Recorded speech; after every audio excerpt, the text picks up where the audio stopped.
The wind is blowing through her hair. Before you can lead, you have to know how to follow me.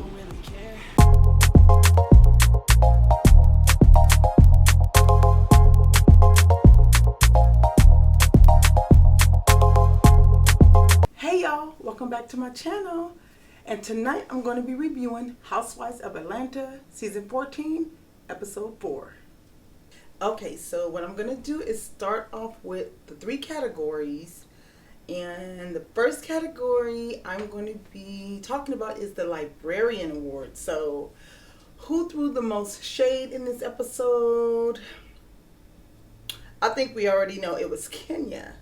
Because Kenya gave Ralph exactly what he deserved. So we're going to give Kenya the Librarian Award. Let's see. Who was laid and slayed? I'm going to say Kenya. Because I really liked her at Marlo's place where she had her hair pulled back and she had the center braid. It was super cute. So I'm going to give Kenya laid and slayed. Now we're going to see who the MVP was in this episode. So I'm going to give MVP to Kenya. I mean, come on. Kenya deserved it after what she did at the dinner table. I think it was super cool that she supported Drew and she had Drew's back at the dinner table, and she really gave Ralph what Drew should have gave Ralph. So we're going to give MVP to Kenya as well. So she was a triple threat in this episode. So Kenya gets all of the categories. Moving on. So we see that Marlo is moving on up. I think she's moving to a home in Decatur. And we see that she's talking to her builder, Patrick. And then a little bit later, the ladies show up. So Kenya and Sheree show up to the site where she's going to be building her home. And of course, Marlo has to throw a little bit of shade, saying that, well, she was telling Patrick, her builder, that my friends are coming. And by the way, it took them, I think she said it took one of the ladies 50 years to build her house, and the other home they're still building. So Marlo has to be a little bit shady, but it was fun shade. So we discover that Kenya is really knowledgeable about modernizing floor plans. So she was talking to Marlo's builder and was asking him if he ever built this floor plan before. And he said no, but Kenya was giving really good tips because we know she built her own home, or she renovated her own home, and it's beautiful. And then we see that Marlo, while Kenya was looking at the plan, she noticed that Marlo's bedrooms are actually going to be smaller than her closets. So Marlo wants like a department store size closet, and she doesn't mind having a smaller bedroom but bigger closet space, and I get it. But you know what I liked? I liked seeing the ladies together. I liked the dynamic of Kenya, Marlo, and Sheree, because before they didn't get along. And so then we see that the ladies really liked Marlo's floor plan. So after they discussed that, they asked if Kenya was going to be seeing Mark when they go to New York. And Kenya explained that she's not going to see Mark, and she may just have the nanny just drop Brooklyn off to be with her dad. And so then Kenya asked Sheree if she's going to see Tyrone. So we see that Tyrone has to get authorization from his parole officer. But Sheree said that she would really want, or really like, for Tyrone to meet the ladies, you know, if he can get it approved. So next we have Candy and Todd taking a walk through their neighborhood. And then they start discussing the trip to New York, because Candy is going to be having her play showing Thoughts of a Colored Man, and she's inviting the guys on the trip. So it's gonna, you know, be like a couples trip as well. And so on their way to New York, Todd said, he wanted Candy to stop by or have everyone stop by the Jersey condo so she can see it. And of course, Candy's still not feeling it. And I don't know. I guess she's just feeling away. And she's entitled to feel that way. Like, everyone is like, I don't know why Candy is making a big deal out of it. But, she has her reasons. And that's that on that. She said what she said. And then Candy asked Todd to get a set of keys to the condo. And Todd switched gears. He kind of changed the subject when she asked for a key. I don't know what that was about.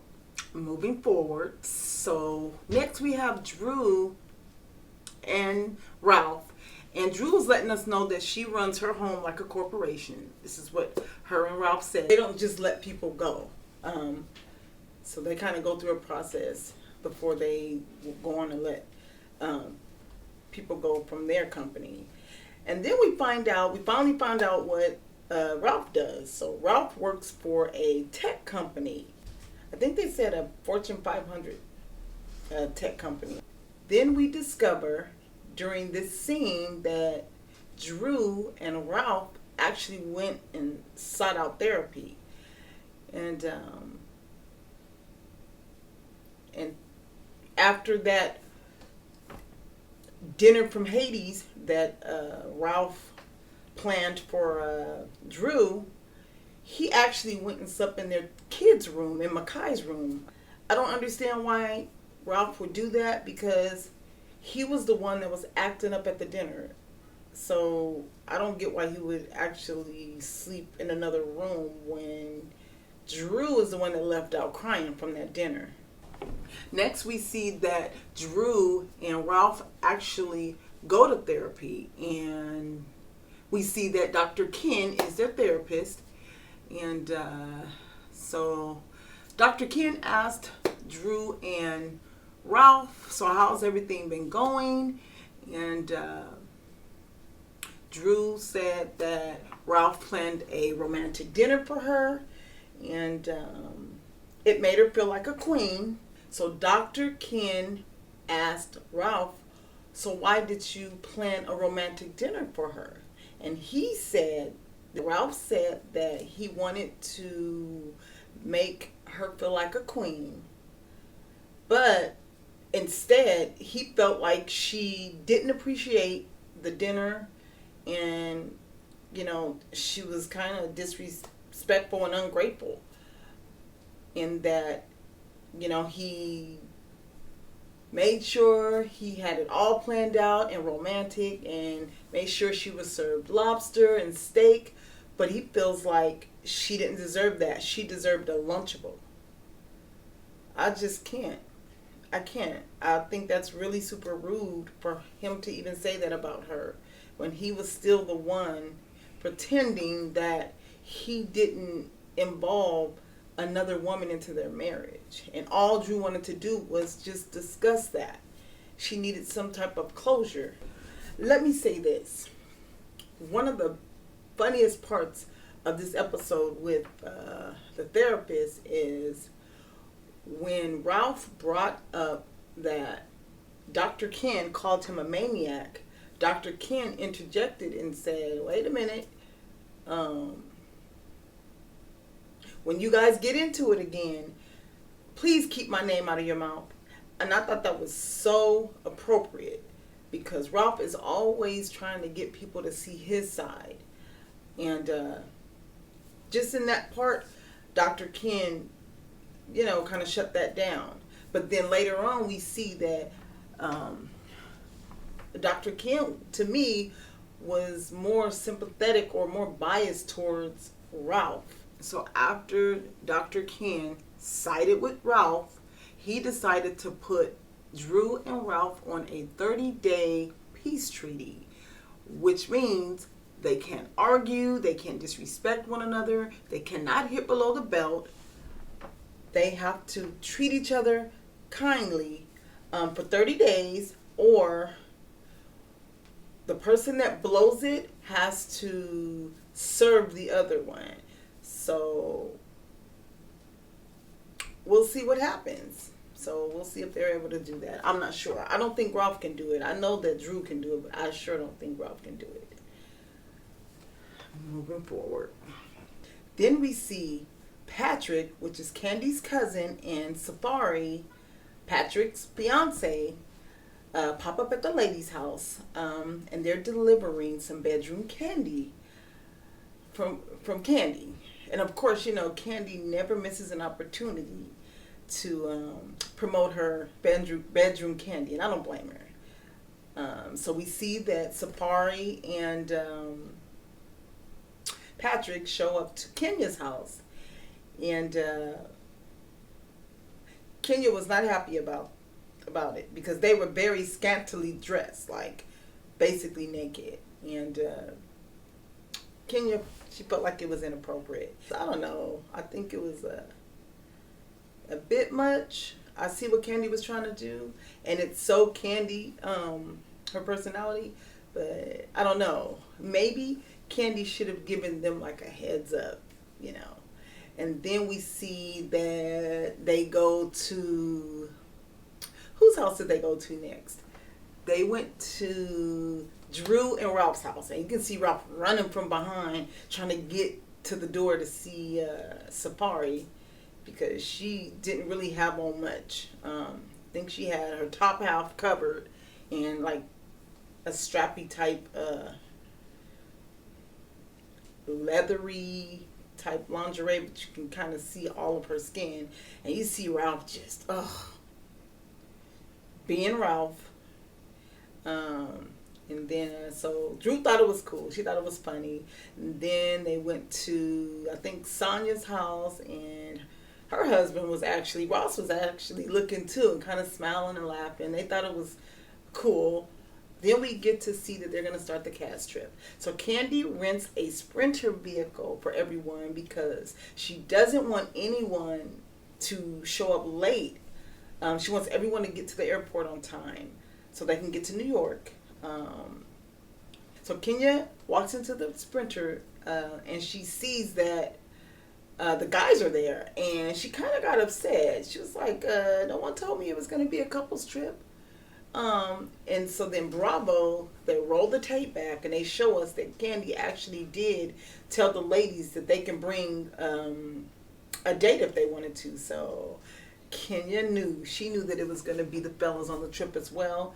So they arrive to New York. They go to Candy and Todd's penthouse. So they go to Candy and Todd's penthouse, and they have a full spread, seafood, everything for everyone. It looked great. The food looked really good. So they started eating their food. They actually went to the balcony and they started eating their food. And Todd was like, let's play a game. So Todd wanted to play a game with the ladies and with the guys. And so he wanted to know who had the best intimacy story, the best sex story. And whoever had the best intimacy story will get the next penthouse. So they had an extra penthouse. And then whoever didn't win or whoever didn't have the best story would just have a regular room. So we start off with Marlo and her story. So Marlo says she was having dessert at a zoo and a giraffe licked her. So everyone knew that story was made up. It wasn't the truth. And Marlo actually laughed and said, no, that wasn't true. And then who told their story next? Oh, then Sheree said that she was at a Ritz hotel, and she was in the swimming pool, and her guy was being intimate in the swimming pool. And everyone thought that was a womp, womp, womp, womp. That story wasn't all that, wasn't a big deal. So they moved on over to Sonya, and Sonya and Ross let us know that they joined the Mile High Clubs. So they actually had a moment in an airplane. And again, that story may have been true, but that story wasn't all that. So that didn't spark anything for Candy and Todd. Next we see that no, Drew. So next we have Drew and Ralph. So Ralph tells us that he was in the Dominican Republic and he and Drew were in the ocean swimming with the whales, and they were being intimate in the ocean with the whales. And Sheree in her confessionals was like, whales at the beach? Where they do that at? And I agree. You know, I knew that Ralph was just blowing smoke. And you see Drew, when they panned over to Drew, she was just kind of like rooting for him, like, yeah, cheerleading that story on, knowing that the story wasn't the truth. I see you. Next we have Kenya, and Kenya Summer Moore. Her story was over the top. So she said that she was with her guy, and they were hunting coyotes, and her guy actually tagged the coyote, and they discovered as they walked a little further that the coyote was bleeding. So then they saw a cavern, and they dipped into the cavern and was being intimate in the cavern with blood everywhere, and it was a bit much. And Candy was like, Kenya, I know that story was made up. That is not the truth. But she got the penthouse because Candy thought that it was the most interesting story, nonetheless. So Kenya did win the room, and I think they gave Kenya the room because, you know, sometimes Kenya travels with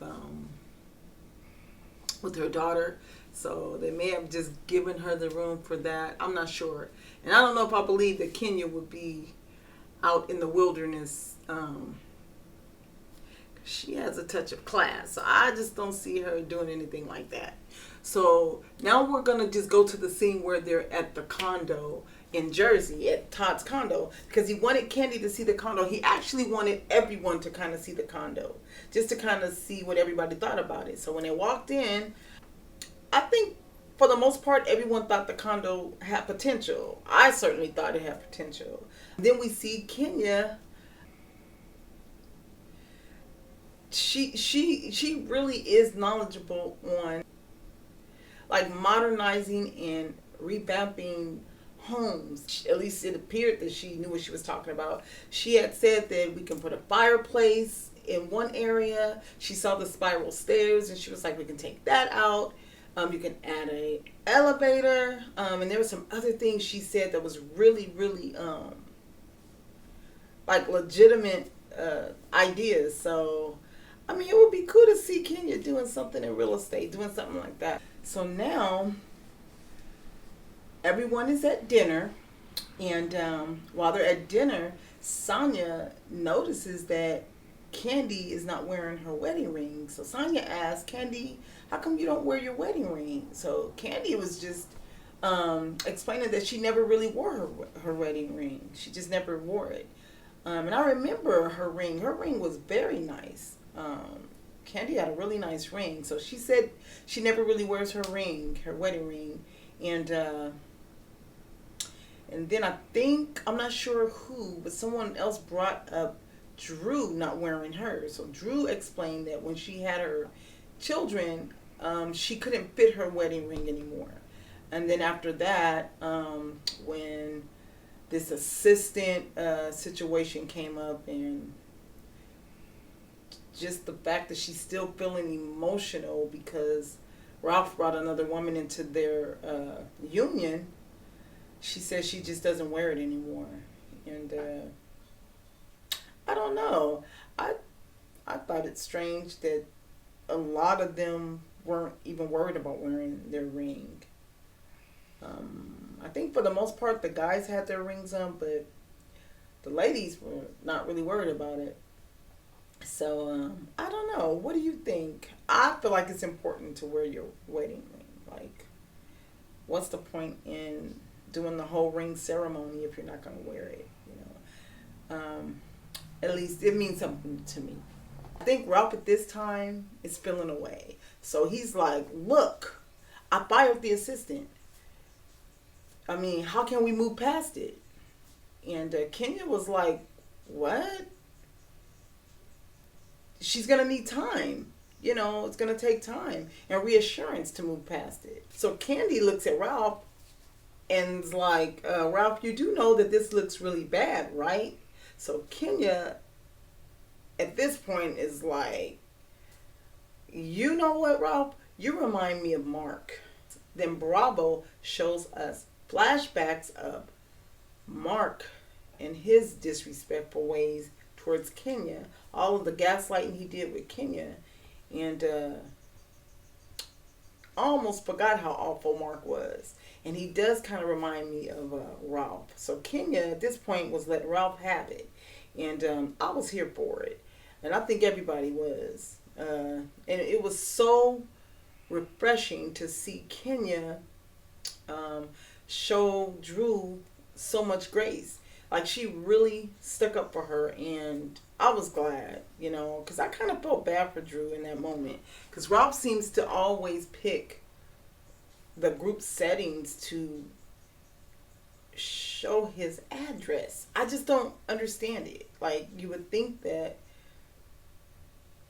he would kind of reel it back, but I kind of feel like he performs, you know, and he doesn't really take her feelings into consideration. So I was kind of like, get him. While Kenya was telling him, I was like, get him. So Kenya was letting him know, like, that's disrespectful. Just the stuff that he says is disrespectful. And after a while, Marlo kind of was looking like Drew is partially to blame because she allows it. And Sonya chimed in too. He only does it because you let him do it. So Kenya kind of was like holding Drew's feet to the fire as well, because Kenya was telling Drew that, you know, Drew, you don't let go of things, like the situation with Sheree. So Drew is like, well, I'm not going to just allow people to disrespect my husband. And Drew is like, no one's really going to let no one disrespect your husband. And Candy is like, it was the assistant. It was Drew's assistant that started that rumor about her husband being gay. It wasn't Sheree. So I feel like Drew at this point is just projecting, like, because she can't tell Ralph off. She can't tell Ralph anything. She's super, like, scared to even, like, address Ralph. So she rather just target Sheree. So she rather target Sheree. And so everyone is looking, you know, at Drew at this point, like, yeah, it's your assistant. And so Drew is like, well, Sheree doesn't have any proof. She's not going to believe the rumor because there hasn't been no proof about the assistant Anthony starting these rumors. So at this time, Sheree pulls her phone out, and we see a photo of Ralph and Dennis with a message from the assistant, as Sheree said, starting this rumor. And the episode ends right there. So I guess we'll pick up on the next episode, episode 5, and we'll see what happens next. But overall, this episode was super good. I enjoyed it. I still can't, Ralph. Whew. I just can't with Ralph. But overall, I love the episode. Okay, guys, be sure to like, comment, and subscribe. And remember, next week, we may not have the recap because it's a holiday. It's a holiday weekend. So, you know, they're probably not going to show the episode. But tune in for episode 5 of my recap. Bye.